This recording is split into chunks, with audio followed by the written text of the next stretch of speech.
नमस्कार सगळ्यांना. तर काल संध्याकाळी मला खूप भूक लागली होती, म्हणून मग मी हे मूग दाल नमकीन चाट असं बनवून खाल्लं आणि हे मला खूप आवडतं.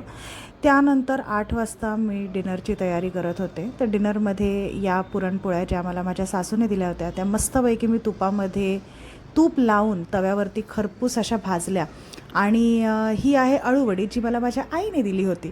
तर माझी सासू आणि माझी आई जेव्हा केव्हा माझ्या घरी येतात, तेव्हा बरंच काही खाण्याच्या गोष्टी आमच्या दोघांसाठी घेऊन येतात. सो एक पदार्थ माझ्या आईने दिलेला होता, एक पदार्थ माझ्या सासूने दिलेला होता. असा आमचा मस्तपैकी डिनर झाला. आणि डिनर झाल्यानंतर मला शाळेचं काम होतं, तर ते काम मी करत बसले आणि ते करता करता मला खूप उशीर झाला झोपायला. तर रात्री 2 वाजता मी झोपले, त्यामुळे मला व्लॉग कंटिन्यू करता आला नाही. मग मी हाच व्लॉग दुसऱ्या दिवशी शाळेत लंच करताना कंटिन्यू केला. तर मी लंचमध्ये खाल्लं व्हेज कोरमा, रस्सम राईस, चना कोलीवडा, चना चाट आणि फुलका.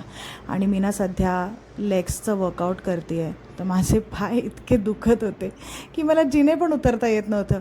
आणि ही आहे माझी कलिग सुहेरा. ती मला म्हणाली की चल बाई, मी तुला घरी सोडते, तुझे पाय खूप दुखत आहेत. तर तिने तिच्या कारमध्ये मला माझ्या घरी ड्रॉप केलं. ती बऱ्याचदा मला ड्रॉप करत असते असंही. आणि त्यानंतर मी घरी आल्यानंतर मला एक छोटंसं छानसं सरप्राईज मिळालं. ते म्हणजे हे की आमच्या बॅल्कनीमध्ये 2 कबुतरं मस्तपैकी धुमाकूळ घालत होती. ती कशी आतमध्ये आली मला आजपर्यंत कळलं नाही आहे, कारण नेट आमची मस्तपैकी सिक्युअर्ड असते, तरीसुद्धा त्यांनी कशी कुठून जागा शोधली मला माहीत नाही. थोड्या वेळानंतर संध्याकाळी अमितने एका माणसाला बोलवलं मदत करायला. मग त्यांनी आमची मदत केली. त्यांनी ही दोन्ही कबुतरं बाहेर काढली छान व्यवस्थित, कारण कबुतरांना जागाच मिळत नव्हती बाहेर निघायला. तर हा संपूर्ण ब्लॉग तुम्हाला माझ्या चॅनलवरच बघायला मिळेल. बाय.